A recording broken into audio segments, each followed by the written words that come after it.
Halo, apa kabar pemirsa? Senang sekali saya Wiki Adrian kembali menjumpai Anda dalam program Market Review, program yang akan membahas berbagai macam isu penggerak ekonomi Indonesia. Live streaming kami dapat Anda saksikan di www.idxchannel.com dan inilah Market Review selengkapnya. Ya, Asosiasi E-commerce Indonesia menargetkan dapat meraup setidaknya 5,6 triliun rupiah pada Hari Bangga Buatan Indonesia yang akan jatuh pada tanggal 14 Mei 2021. Kendati target tersebut cukup tinggi, namun asosiasi merasa optimis bahwa target tersebut akan tercapai. Memanfaatkan momentum Lebaran yang diwarnai pelarangan mudik untuk menekan angka penularan COVID-19, industri e-commerce merasa optimis dapat meraih target penjualan sebesar 5,6 triliun rupiah pada Hari Bangga Buatan Indonesia yang jatuh pada 14 Mei mendatang. Ketua Umum IDEA Bima Laga mengatakan target itu diambil dari capaian Hari Belanja Online Nasional atau Harbolnas yang berhasil meraup 5,6 triliun rupiah khusus untuk produk buatan lokal. Meski belum dipastikan berapa lama akan berlangsung, Bima mengaku optimis. Pasalnya pesta belanja online akan bertepatan dengan momen Lebaran saat transaksi belanja sedang tinggi-tingginya. Momen belanja online musim Lebaran juga ditopang oleh belanja daring yang terus menanjak. Menurut data IDEA, sejak pandemi terpantau angka penjualan dan transaksi di marketplace Proket. Pada awal pandemi ditargetkan ada 2 juta pedagang e-commerce di seluruh platform marketplace. Melebihi ekspektasi pada Desember 2020 tercatat angka menembus hampir 2 kali lipat dari target atau 3,8 juta pedagang. Per Maret 2021 sudah ada 4,8 juta pedagang di marketplace yang dicatat IDEA. Sedangkan dari sisi nilai transaksi pada Harbolnas 2 tahun terakhir terjadi kenaikan drastis. Bila pada 2018 transaksi pada Harbolnas sekitar 6,1 triliun rupiah dan pada 2020 lalu transaksi naik menjadi 11,6 triliun rupiah atau naik hampir 2 kali lipat. Sementara pada 2019 transaksi dinyatakan sebesar 9,1 triliun rupiah. Berbagai sumber untuk IDX Channel.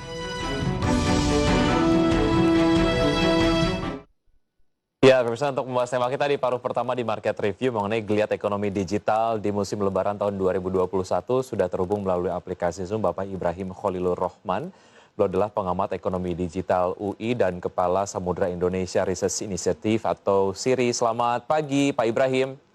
Selamat pagi. Ya, apa kabar? Terima kasih sudah bergabung bersama kami di Market Review, Pak Ibrahim. Sehat selalu. Dengan senang hati, terima kasih. Baik. Oke, seperti yang tadi sudah disampaikan di paket pengantar bahwa ada semacam optimisme lah terkait dengan pertumbuhan ekonomi digital. Specifically, kita bicara mengenai pertumbuhan raupan transaksi lah untuk industri e-commerce di musim Lebaran tahun 2021, di mana kita tahu juga bahwa terdapat pengetatan perjalanan transportasi pada saat musim mudik dan peniadaan musim mudik yang kemudian dilaksanakan pada tanggal 6 Mei sampai dengan 17 Mei 2021. Sebetulnya secara proyeksi raihan tersebut dari point of view Pak Ibrahim seperti apa? Terima kasih, Mas. Ini ada dua hal yang mungkin kita harus telaah ya, bahwa Lebaran di Indonesia atau Lebaran secara umum dalam beberapa tahun terakhir ini berada di kuartal kedua. Jadi kuartal kedua tahun berjalan. Dan kalau kita melihat pattern dalam 10 tahun terakhir, tahun kedua atau kuartal kedua itu selalu mendapatkan peningkatan PDB ya, terutama dari consumption itu meningkat sekitar 5-6%. Artinya memang sudah menjadi pattern bahwa setiap kali Lebaran tentu akan terjadi demand pool ya, di mana masyarakat akan semakin membelanjakan uangnya untuk kebutuhan Lebaran related maupun untuk hal-hal yang lain. Kecuali tahun 2020 kemarin, di mana konsumsi kita turun sekitar -3%. Jadi artinya kalau kita mengasumsikan bahwa patternnya akan rebounding dibandingkan dengan 2020, ya kita yakin bahwa 2021 ini meskipun ada pengetatan mobilitas masyarakat, target yang ingin dicapai akan bisa at least mendekati target ya, karena 5-6% growth kuartal on kuartal itu besar sekali untuk pangsa pasar Indonesia yang pola atau porsi konsumsi dari PDB itu hampir sekitar 55%. Ya, artinya memang ada semacam pertumbuhan yang cukup terbatas, tapi kemudian kalau dilihat dari pertumbuhan ekonomi digitalnya sendiri, akan semenarik apa sebetulnya? Ya, semenarik di mana kita bermain di 55% konsumsi itu kan sebenarnya ada yang offline, ada yang online gitu ya.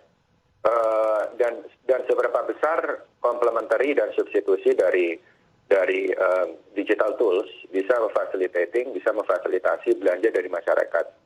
Kalau kita melihat gambaran besarnya saja ya dari studi yang dilakukan oleh Google, Temasek, kemudian Bain, size dari e-commerce di Indonesia itu bertumbuh dengan sangat cepat sekali dalam beberapa tahun terakhir, kecuali 2019 ke 2020 ya, atau 2020 ke 2021 karena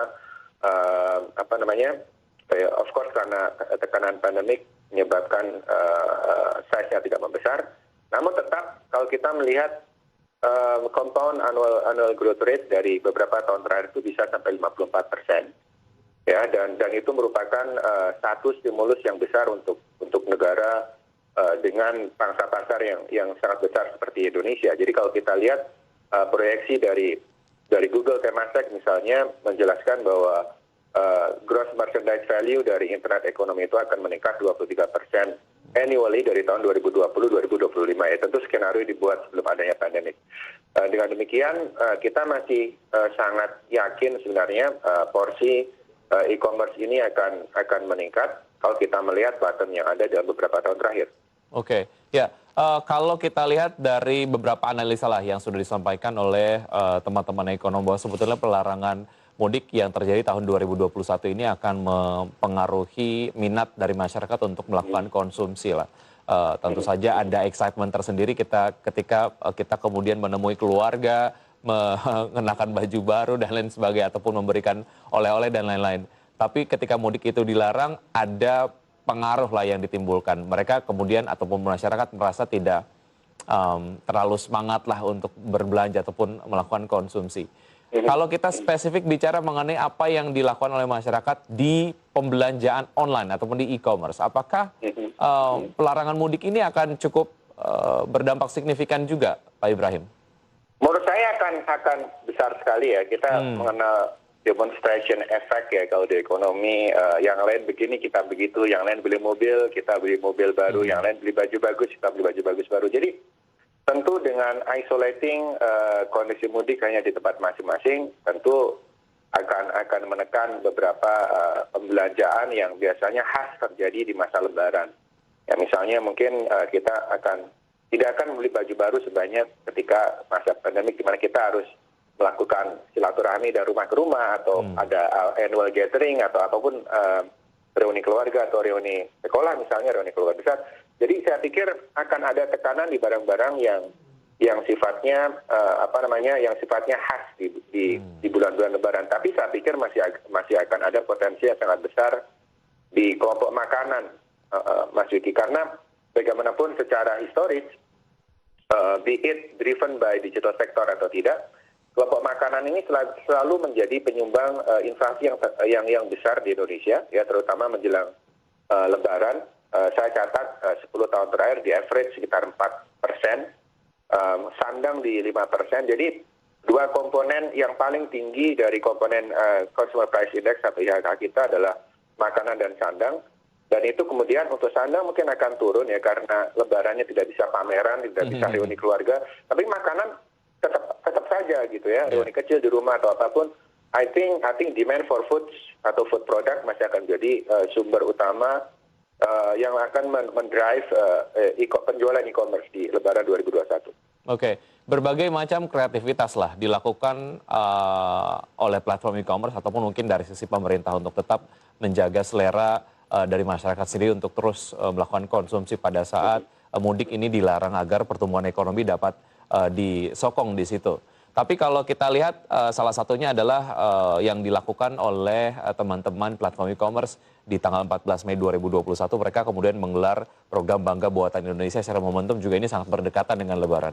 Bagaimana sebetulnya kreativitas seperti ini dapat menjadi trigger appetite ataupun mungkin selera dari masyarakat sendiri untuk terus membelanjakan uangnya?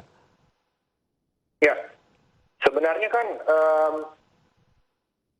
pola pembelanjaan itu kan demand and supply problem ya. Sementara taste itu kadang-kadang kita nggak bisa share taste. Kalau memang dia taste-nya adalah barang-barang yang imported goods dengan tidak adanya complementary product yang dihasilkan dalam negeri, saya pikir masih agak sulit juga ya visi untuk bangga produk Indonesia. Sementara buatan Indonesia sendiri nggak ada gitu. Jadi tergantung apakah memang ada complementary yang dihasilkan di dalam negeri. Nah ini menarik kalau kita lihat by data, ya dari data terakhir. Kalau misalnya kita lihat dari, let's say, industrial production,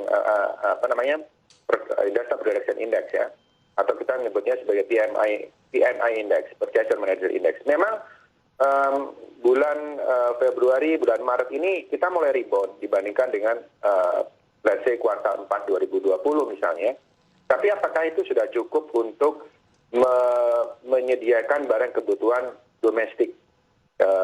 Kebutuhan sehari-hari atau terlebih kebutuhan menjelang Lebaran. Jadi kalau misalnya semangat bangga buatan Indonesia yang didorong dengan memang barangnya ada, manufakturnya juga jalan, ya entah itu buat makanan, industri makanan atau industri pakaian misalnya, aparel misalnya. Kalau memang barangnya ada, ya itu akan mendorong demand. Kalau barangnya nggak ada, ya akan jadi slogan gitu ya, jargon yang tidak disupport oleh ketersediaan barang.